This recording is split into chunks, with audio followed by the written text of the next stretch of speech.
ita muso ni kema furu re me kema weekend point re mala men diate kema and men die kema ita muso la musia nasitale mansan everyone walk in the own to see muna mo nyina weekend point muna kanyin jokalali muna ka jandi muna kanyin jelendi muna kanyin diandi inanta kanyin long bal dol beje ni le kema be bon kilen fay mo kala même fon ke kema happindi mansan amma ga comme la kanyin changalol dum ga cewdol happindi nde fanol kenda happindi nde fano nindala muso en fano sidra anin son suto ko menke jam wakende siolo kala kana san comme ne fano city de dala muso na e fano da ma on city man san fano city that is drive me crazy man sa o son suto yes son suto lon jam nte nyi nayti kirbi karabo am no intesa wonde fano city rek aninting yaaje kewul fatal man san dol beje la fa jala jali kesse tanela dol beje la fa kilo la dol beje la fa kesse kilina dol beje la fa kesse fulal dol beje malla fal man san wo kewdol fanan bejel okay bari kewoke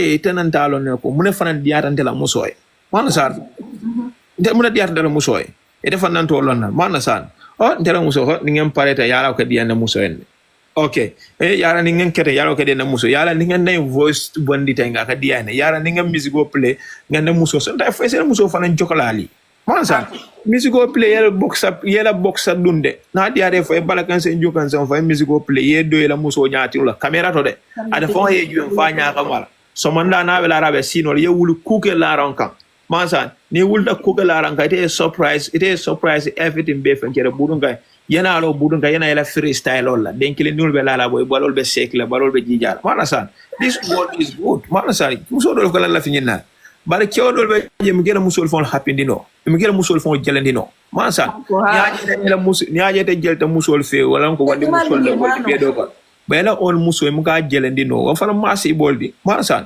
ndela muso da kidela de ndela muso ndeta fly ko ini la friend kana diam man san malla fi la friend diam sa furo no bare mbe connection o men di le tela man san ani mbe jelendro men kelete muso man san mbe happiness o men di le ten be nyina la fon pour que la muso fon ko be pour que la friend sol call ikana ko mama because mbe mona kala ni betara diam always mbe foni ko mol fole mbe den kilo la mbe indaten ya ja sa mbe sabaka na say nda afle ko la friend sol blog na ko la friend sol exactly ni nga suti anim fon la hanna nga telephone na diam de 2 hours na telephone o kunde in 10 minutes ronyo ngala longa be mislal ko rek ay encore ha mo nyante ka wot okay yante ami abdul te futu ko lo min tolto abdul nte nimbel la mansan dena muso ka diam la fo nganal la de telefono ka raten telefono ka to onne de be ñoo kirindi ka mo la fo suba 6 o'clock to mande kajal almost 8 hours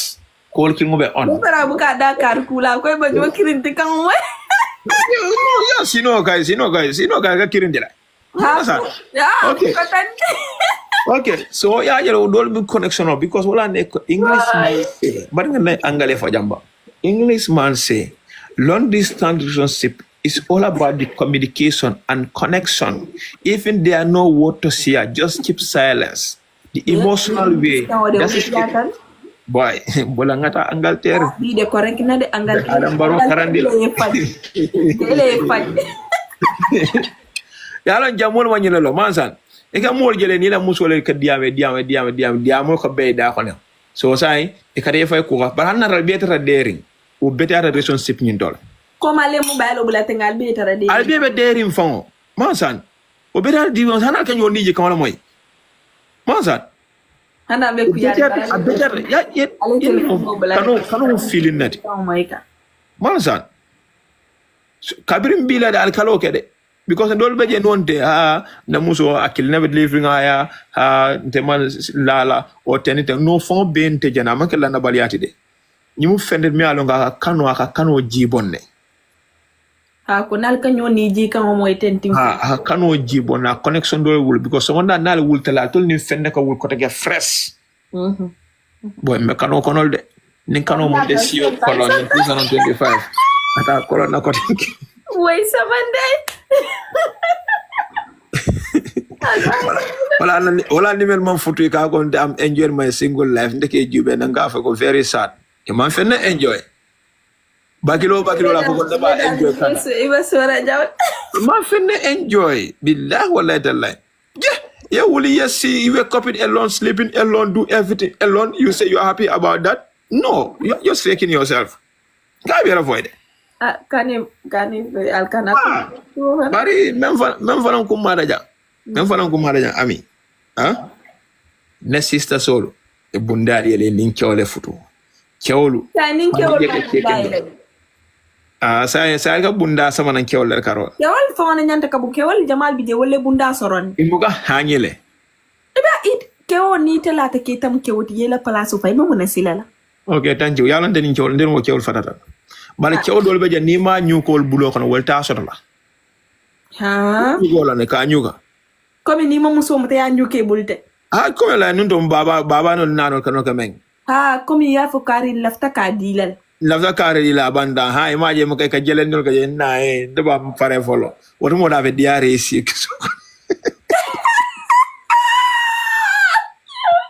Ay walimba. Wow. Ikoje no bari mo no ma mo to wondo. Di koy nanda fudu la say.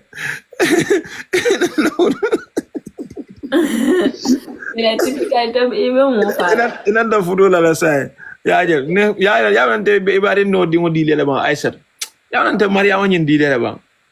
Mbere Maria fudu na to ma pare. Parce que dol fango bi gentleman fo ko ngomale kam su nyini ba. Exactly. Animente de. Yalon ya muso jela ale fene di muso mo long. Muso sonde kew tuluntela. Ete fon la. Mansan. Muso man sembe soro pour kelola. Mansan. Muso joran jawo soro me alonga wala dangerous ani jato nyaadati. Wala muso nyaada. Ha? Ina benta wulo ko ni mbor bakaron se ko nyame. Ni muso fanam pareta nyaada ndi majibe ni mbor bakaron be kolola nyanko tan. Ala yo di Allah. Comme ni muso anya ku je fedoro. Ni muso anya ku ye fe mo kamle ko dun jannaba dimba ko. Woy. Tani muso anya ku ye fe tentinte. Ko dobe jambo ya be UK ba bile fon nano bile fa wo fonye. Akonya typical nka na makonya nga adi fay kanu nyame akonya mamusu kana nya nka na fa na ko ndama na fa nka billa wala ko ndama na fa. Aka adi fay kanu nyama mamusu kana nya. Be chikalalia. Aka mamusu kanu nyama. So kabira wo fonye. Den nka na fa ko nka to ke jube nka ben duma fasan. Anu mo kende ba. Very nice boy. Very abinyara be san. Nyenyi fa hadi fa ye jante banta tinyanat. Bila wo yo fonye de bi. Watako ya fa. Alundo so ran bebe ndana live for mba fla ali fa yan te di la nyina ba. Yara wotu mo kano bo si o kono dairu sanjuma. Ara wandra jiwe ngal. Ma hanyi ka fa e. Ana wana futu Gambia mo tuba ko musolo ba bulu jang. UK bara to mo fi muso futu la jang. Akonya bar adi fay kola typical ni may moje ni mata jamba mo futu folo. Ni ala ninkilate. Wallahi wallahi tallahi. Nala diamo from B felende time you na diana maybe 2 hours ago. Akai hadila kan. 2 hours ago maybe but might. Felende na diam that 2 o'clock na jan time. Akai hadikan. Hey. So ya jel mus jamal ke jamal be ke kanule bari muka hani. Nte typical ndere. Nte mbadele mbawa we ba fanya ko ani bar nte kane kan straight nga fo look LOVE love.com tintina kulembembe love in the air deeper than the ocean love out of the control higher than the mountain look at my eyes love.com ba fanya yes o ya fanya no kilim na be kala de ba ye kay ninge kanum ba fo le Mana kapenten se tu redibente asela la ngai look ite nge kanu no mbe futu la force de na like ma fa wala nyam ni wo bente la life la je lungo min namba kata wota may ma futu folo tambe aya hadi feto diata ma nyami am finis ya to fa da ngana tan typical ya skela parante role se keno de because ya parante role ka lidu jamba ngeto fa na sekono ira yefindina lidu jamba Askina be do parentero. Lidu jama foye kumani la fana malo. Iko typical house of one for you. Asakeno. Ajin TikTok oro nyene tariyar hani rocket on. What is going on? Class. Iman tan class link ko da ya mo le typical ya mimbe fo. Ibe den den ton ko. What is going on in class? No, enjoy with your class. We will talk down. Ana sele jantot. Habla nga. Akala Ya tu mi fete intinya.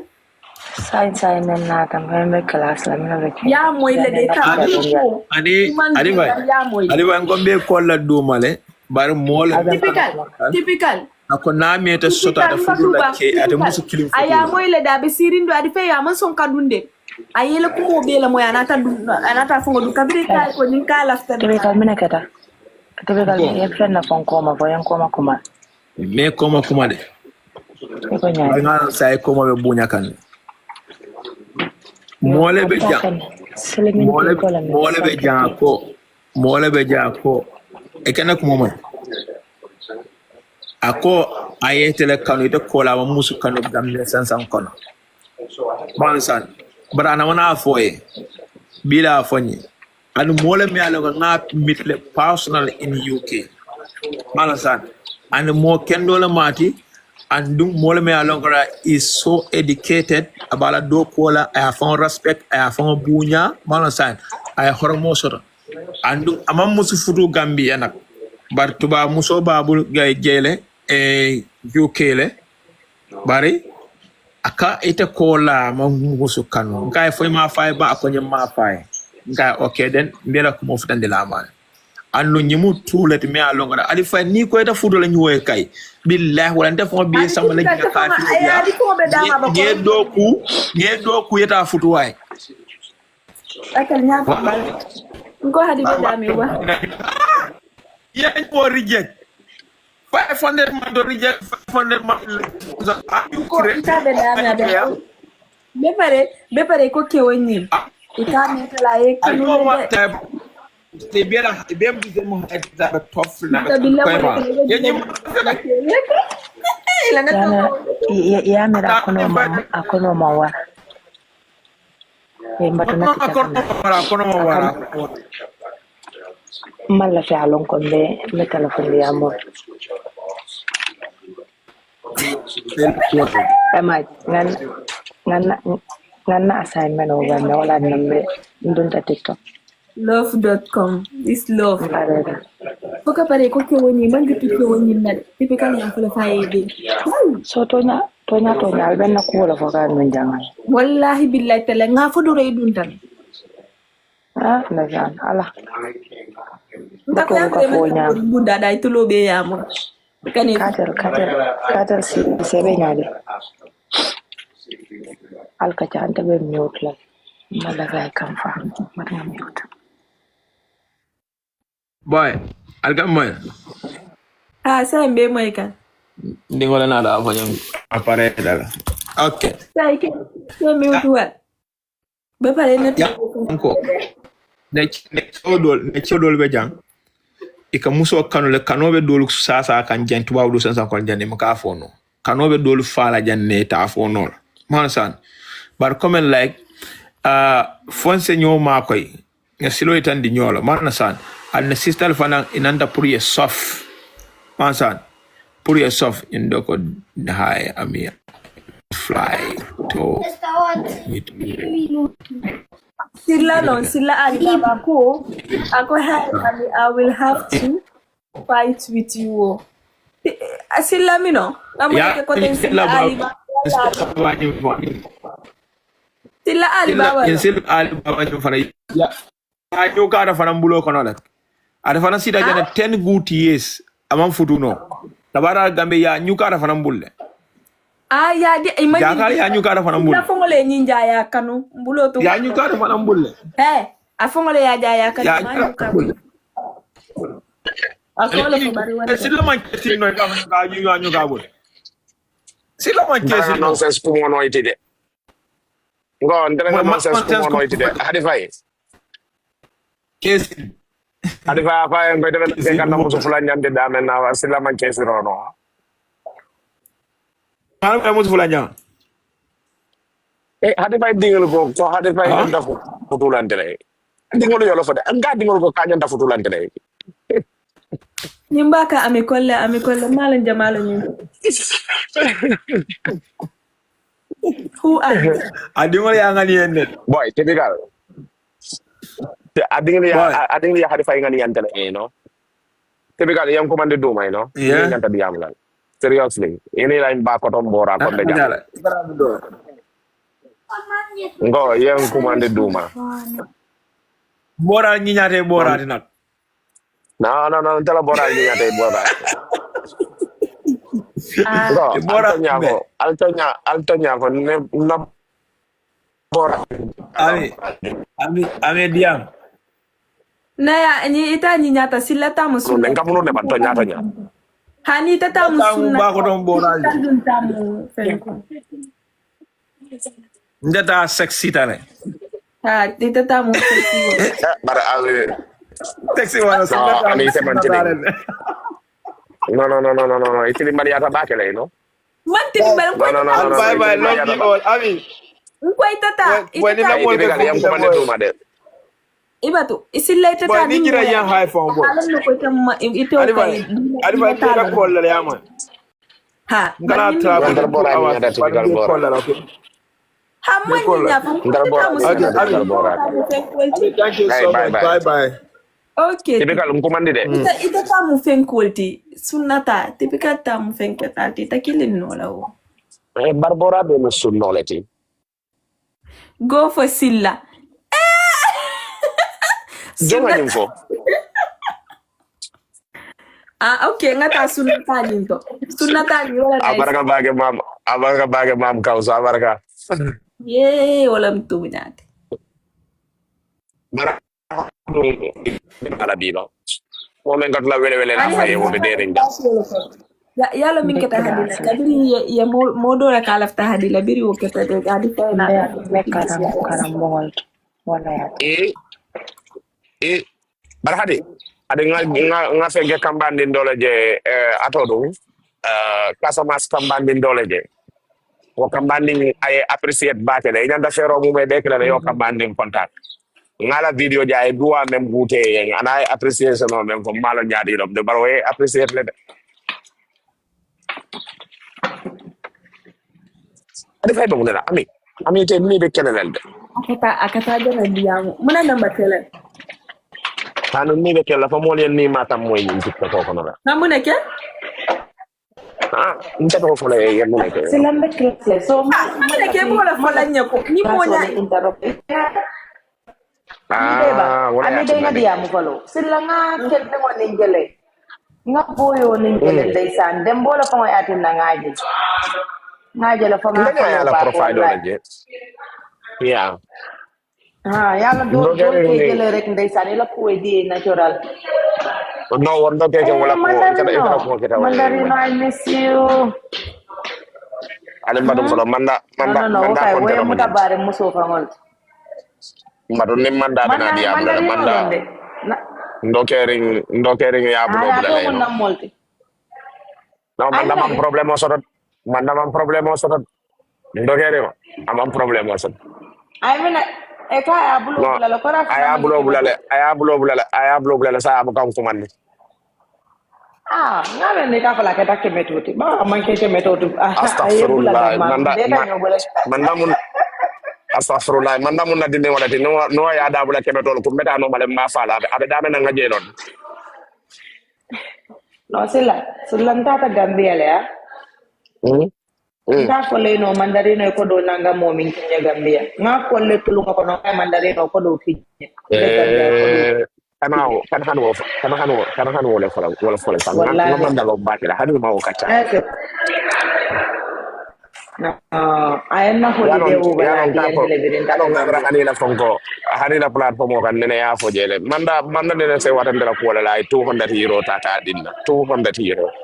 Jamanu ala fa yum fana mako dalin na ko lo woti. ala fa yum fana mako Angani yo saniyata. hiro to Ngani yo sani ata Amelo way hada ala fa Amelo. yum mako dafa na ay na ame woni de di yan. aba wulen ame long adu hana e long attaque la way sila bam ni fote uma bete Amelo. Ala mandarino problem is your fees. Naba. Mandarino. no manda bula jema ibatu manda kana sale tiktok ko manda man hañi tiktok ko la wala tan mandarino ku kede Milay. Mandarino manda man na. hañi tiktok ko la No, bar man Sila na mo hadis. Ala number ya falinne. sila mo ne ko nga mo ne. You change your number. Ala number fa mo falinne. Buka soto no sai. Ala no man Ela din yung number bulla. Ila bala. Okay, sila. No.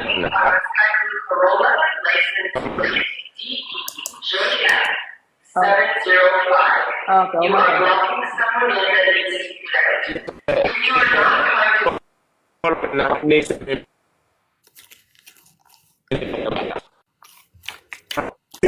Sila la number kinya na. O mandarino inbox wa. Sila la connection na da ni. Muna kadala fonye jamala ni mandarino. Ni mandarino ni. Ni mandarino mo kendol. Oh, mamandalo idaha. Idaha mandalo. No, hadi mandalo. Dinda wala tala manda se wata tele. Ay way ala Manda se wata tele. Ayong kola ko le Sri Lanka. ala la fen ko dum fa nako.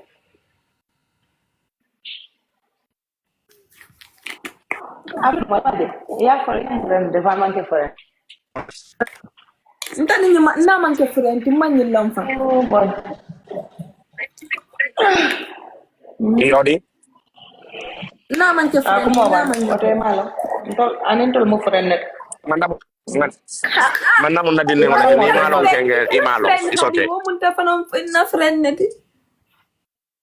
No. Na to nya fo nyo. Na kela no ifama la fangote bari man na approve tenda be kele fama le. Imana approve no. Ba me bisa nga approve. Ado hadi. Ba o sila Hadi ta regret la de manda. Sila foto la manda ema.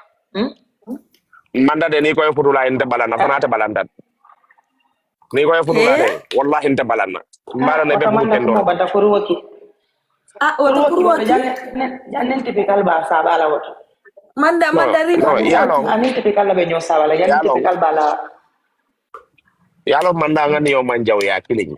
Pula ay respect ko soro. Saba ay promo soro. Nani atem kuta manke problem.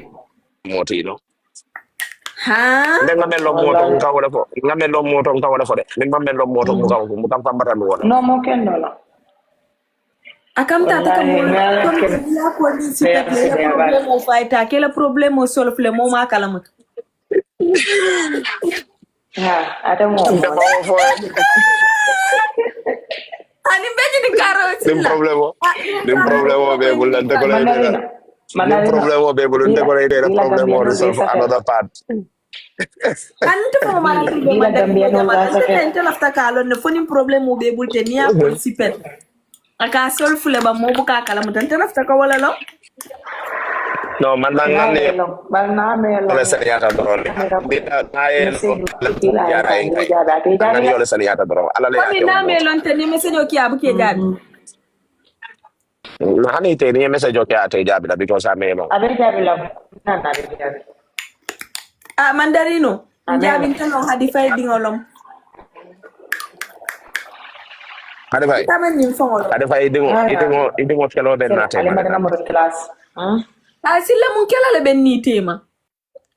Ma mo fole ne after kelo men ben ni tema. Mo fole ne. Ay fire boy la ko tek. Fonye wala njahali nyanyi ninka ngamuni ka. Ami na boy ko tek. Ani ami on the promise. I am promise. Silla mbatu. Ani promise pantenda ka to akuna bonde la ebe den na ko songa duwan kai ami ko no mabu. Ami kono mabo ami buka sonna kono mabo. Exactly. Wante sile asombe nini wala bari. Thank you. Thank you, Hadifai. Asombe nini wala bari wante mbulo tunkungo. No. Hadifai. Even men foka wole fangu mba foka wole na. In that way, medium kan ngai wole, you know. Because ngala video dolo I was not happy with that video. Video jamalo woti. Ila ni last video me ya finti. Nadi last week. Wala fentije. Last week. No. Hadifai. Last video de matanta last video makuto fon dun kalo nga wala. No. Amin. Amin ba ta benta wala menfe. Aman ben fentije. Ani mbenda femfe yalo de ya TikTok ko la ni momo dalta ni nyeja alhalo do ta buka dia nyem fo nga fo e bar mu ga ta ko e kan tunte min dunte ngamuna du wodu la to fonte Yo don ko men du ken bato bebe banda o don ko sole. Even wo ka video ke ka dum TikTok ko. Madura fo. Ah? Sila ma Ade do ko. last week. Sila. Sila lang na man last week. Alin na tabi ko lan. Kay ame. Ela ni dal na ko ni me din kaya. Ka ame mo musol. Ame be wululale. Iko no fanyu dawol be Exactly. ko no. Ena de mo wulu de mama nan kunno. Hadi Just last week. Jamala Exactly. Ba nen den no ko te mo. Jamala mandari noti. Daga don ko. Nyala la topic ko fale ne kana ñun topic ko fale ko lo na fay la moya quand même Ala foy. bula na kanta mo why me. Ega topi ko fali. No, hadi fay quand même foy aka to nyala foy no. No, why me? Tell the people. No, we are telling you the truth. Yalon ko mo. Silang kali na kabade la man tera leta kabasam fo Gambia de.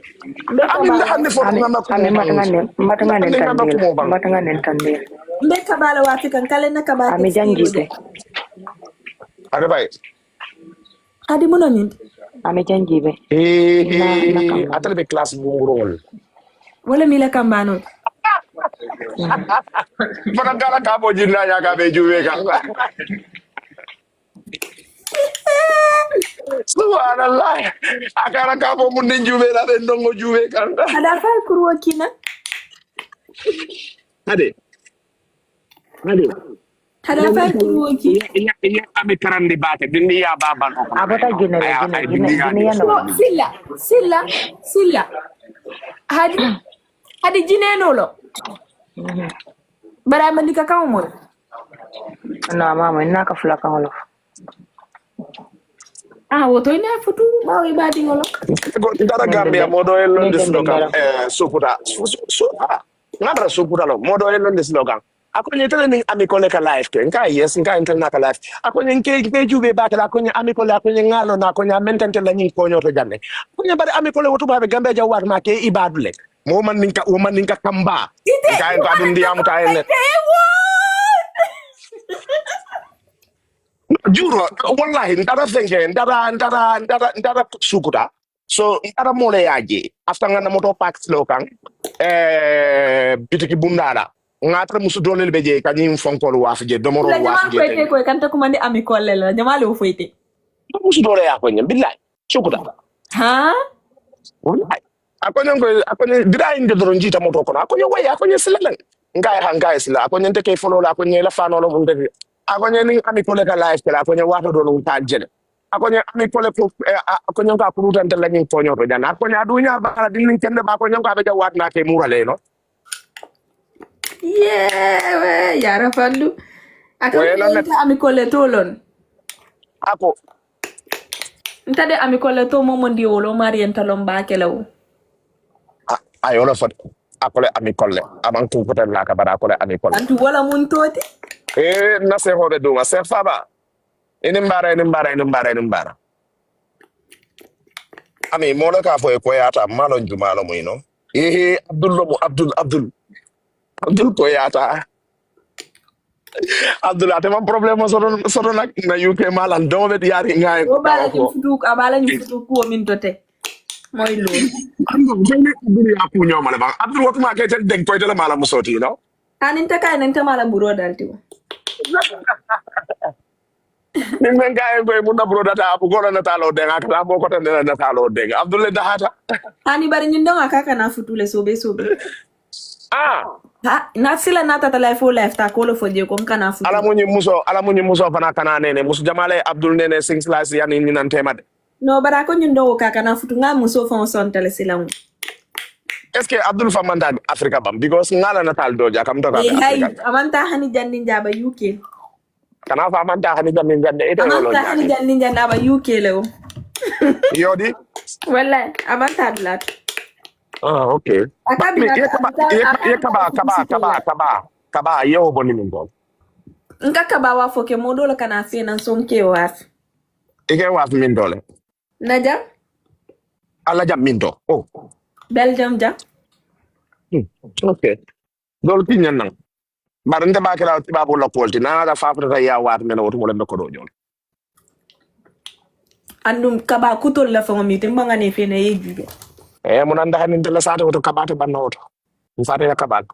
Otomba tungana kabal bula. Isa ita no mo la mo jamala be jube kas keno modo ila fala ba. Askeno modo ila fala me ya longa man jam fala Belgium la wala do ki hadi fay en Canada. He? Canada ke kaminjo hadi. Hadi ko ako akata kakata mono ki mole Europe. Ako ya tachi min. Akaya bay wala fi soko kaba. Abe fisi at world. Ako ya Abe fisi at world. Ako ya tachi min. Aha, modole be ma ko la kaba mu jallet. Malo ko kumba lo ma ko ila ko how much is. Kumbebe min tolte ka pesa lewun. Elafta dinanka mo mine bolo fala nga pesa jalla. Kaba do mesi yarin Gambia nde bola Gambia nde kaba men betu Gambia. Yo Kanan tala business oti nyanyat. ndala sa do kaba ta banno do. Tamina na biri bina kay ning kabal manna. Yo akoko Italy mo fulale nyininka domu mayati domu kumbati ikoko Italy comme ni lafta yaki en Italy. So ngadi do. Pesa rango. Bari ba kila nyadi le Italy ke nyininka. Post officer. Post officer kan le beta DHL ya post.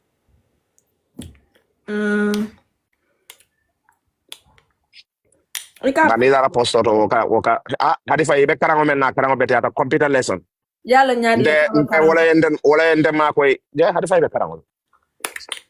Ale itale konda ko kundu ndey dem bar hadi fay konda ko benni wote male okay? Okay? Bahna. Ila hajo taman. Mane ko na bahna. Mbole ma ila hajo taman. Jaran tamam konta kuntu nite may wo ita kabiri futu. Fatima wa alaikum salam. Kabiri fututa yalo ni man futu ane ni fututa. Ika difference le no. Because he can't make up for fututa le say in the life. It's not for only me. It's sharing it with someone. Adi andunga na stuff. Odo ko pullo.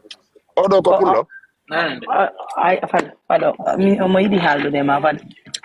Mbat nga het ko dunda do loga. Mawbe achu milan nima mawbe. Achu milan nima.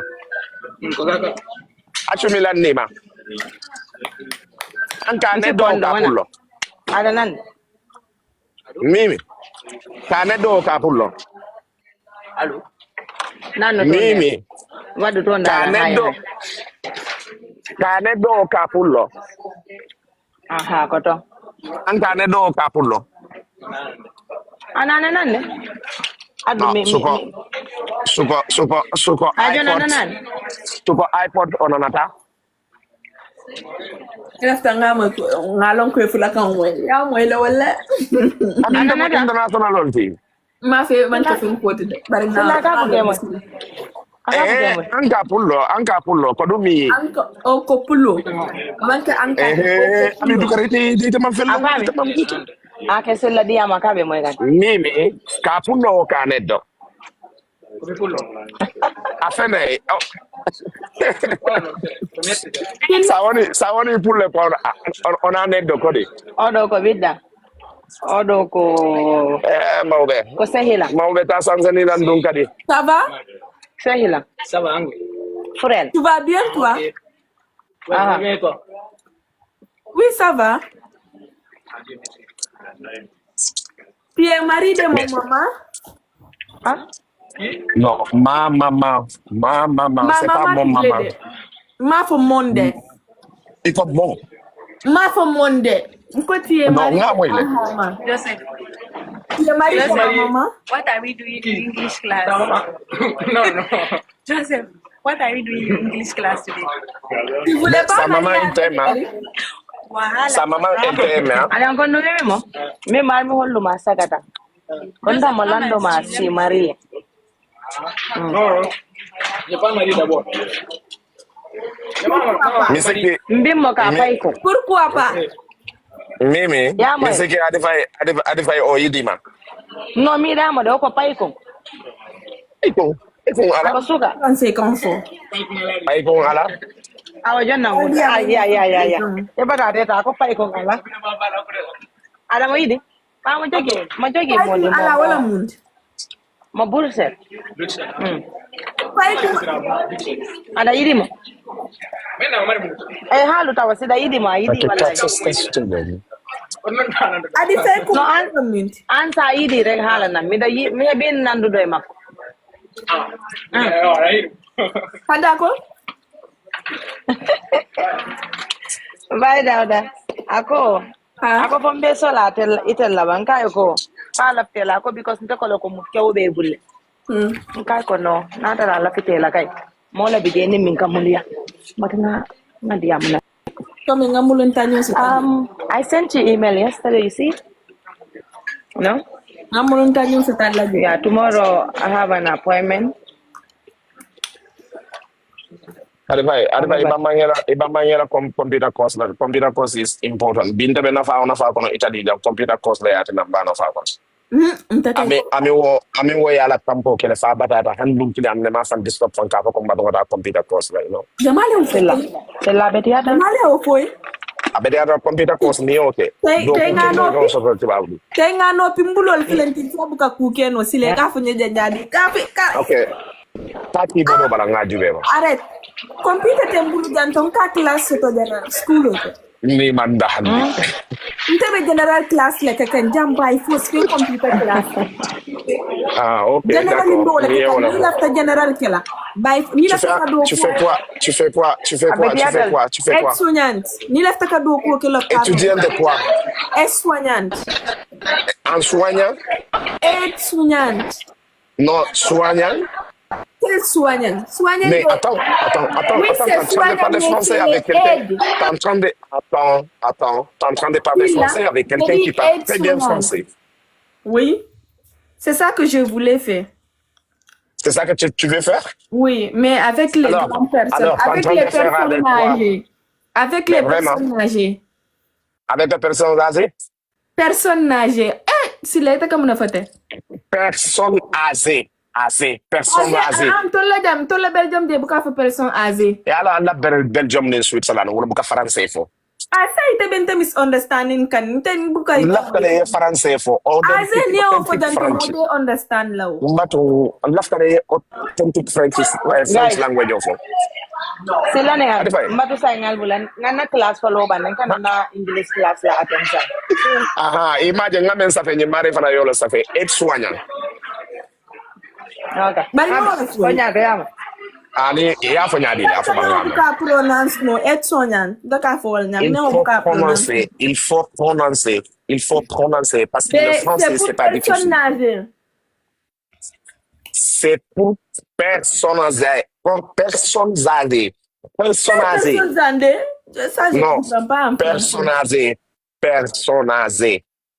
Oui, c'est ça. Imagine français différent aussi.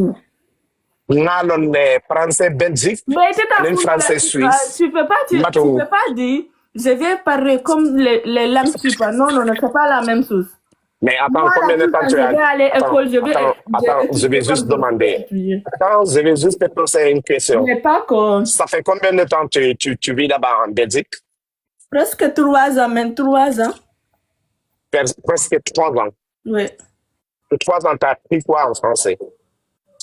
Parce qu'ils essaient le français Belgique, Suisse et la France. Attends. Le français suisse, celle de Belgique et celle de la Suisse, ce n'est pas la même français. OK? Mais si tu vas à l'école, dans l'école, le français suisse, le français suisse et Belgique et la France, c'est la même chose. Tu étudies la même chose. C'est vrai ou pas? Moi, je ne sais pas parce que je n'ai même pas été en France et en France à Switzerland. Tu dois savoir parce que tu es en train de faire. Moi, je suis juste en Belgique ici. Non, mais tu dois savoir parce qu'il est en train de faire l'école supérieure, non? Du coup, j'ai fait c'est général, j'ai fait. En train de faire l'école générale, non? Oui. Bah, c'est normal que tu parles très bien français. Mais pas encore 3 ans. Je ne peux pas parler comme toi. Comment ça, pas encore? Moi, j'étais en Suisse. Pendant 2 ans et demi, j'ai commencé à parler très bien français. Moi, c'est pas la même chose. Non, ne dis pas ça. On est tous la même chose. On est tous la même chose. Non, il ne faut pas dire ça. C'est pas la même chose. Pour moi, attends, c'est la même chose. Même les Belgiques ici, Tout le monde, il a dit, moi, je vais apprendre le français vite fait. Il faut Parce pas que dire je même les, sais. il faut Attends. pas dire même les Belgiques ici, même Oui, parce qu'il y a les même gens ici, 5 ans, 6 ans, 7 ans, 10 ans, il va jamais parler rien en français. Arrête. oui, ça c'est vrai, ça c'est vrai, ça c'est vrai, Mais oui, ça c'est vrai. il faut apprendre. Mais eux, ils n'ont pas en train de faire français à l'école de français. C'est qui t'a dit ça? Tout le monde ici, si tu es venu en Belgique, tu vas aller à l'école pour Non, apprendre le français. c'est pas obligatoire. Je sais très bien la loi. Mais C'est moi, pas je ne obligatoire. sais pas, mais si tu tu es veux, venu ici si à tu veux te, Genève, tu vas aller à l'école. C'est juste, si tu veux te bien intégrer ici, et en Belgique, tu dois aller en école. Ça, c'est franchement, c'est toute Mais, l'Europe, c'est comme ça. mais pour nous ici, tu vas aller à l'école. Parce que C'est normal. Parce qu'il y a les certains travail que tu voulais faire. Il faut que tu partes à l'école. Il faut que tu c'est ailles obligatoire. C'est obligatoire. Parce que même en Italie, ici, il y a certains travail, si tu veux le faire, il faut que tu... Attends, en fait, ces 3 ans-là, moi, je n'ai pas fait beaucoup d'école parce que je suis très malade. Presque 1 an et quelques, j'ai resté dans ma maison. Je suis à l'hôpital 3 mois, 4 mois comme ça. Du coup, je n'ai pas fait école beaucoup. C'est juste maintenant que j'ai concentré sur mon école. C'est là maintenant que j'ai fini l'autre école. Bravo, bravo. Ça fait plaisir. Ça fait plaisir. Mais il faut bien faire l'école. Maintenant, j'ai essayé quand même. Parce que français, là, c'est pas facile avec moi, je sais. Oui, je sais, c'est pas facile, mais tous les Gambiens, nous les Gambiens, on est comme ça. Tous les langues, c'est pas facile. Avec moi, français, c'est très, très difficile parce que tu vois. Nous les Gambiens, on est comme ça, c'est notre nature. Nous les Gambiens, on est comme ça, c'est notre nature. En tant que c'est pas mandingo, c'est pas anglais, tous les langues, c'est difficile pour nous. C'est pas bon. C'est pas bon. Nous les Gambiens, on est comme ça. On peut pas, on a les difficultés à prendre les autres langues anglais. Ouais. C'est ça notre problème. Il faut bien apprendre, il faut bien parler, il faut discuter avec les gens, il ne faut pas timide. Quand tu parles avec quelqu'un, il ne faut pas te sentir timide. Si tu te sens timide, tu ne peux pas parler. Oui, ça c'est vrai quand même. Parce que même moi-même, des fois, ça arrive. T'as vu? Oui. Parce que quand tu es en train de parler avec quelqu'un en français ou en autre langue que tu ne comprends pas. Mais tu sais là, c'est pas que juste école, tu vas apprendre le français. C'est une pause. Je sais. Dinguerie, quoi. Bah, c'est normal, non? Là, en fait, je ne sais pas comment je vais dire ça, mais le français, c'est très difficile. Français, c'est pas difficile. Là. Oh my God. C'est toi qui trouves français très difficile. Mais c'est pas comme ça. Mais français, c'est difficile. Non, pas du tout. C'est difficile. C'est très facile. C'est très facile. Moi, je te dis, j'étais en Suisse pendant 2 ans. Pendant 2 ans, même pas 2 ans, 1 an et demi comme ça, j'ai commencé à parler français. Quand j'ai croisé les gens, je parle français, ils me demandaient, ils me disent, mais c'est là, comment tu as fait à apprendre français comme ça? J'ai dit, écoute, il faut qu'on fasse l'école. Salve. Il faut aller à l'école pour Adoua. Il faut aller à l'école pour améliorer le français.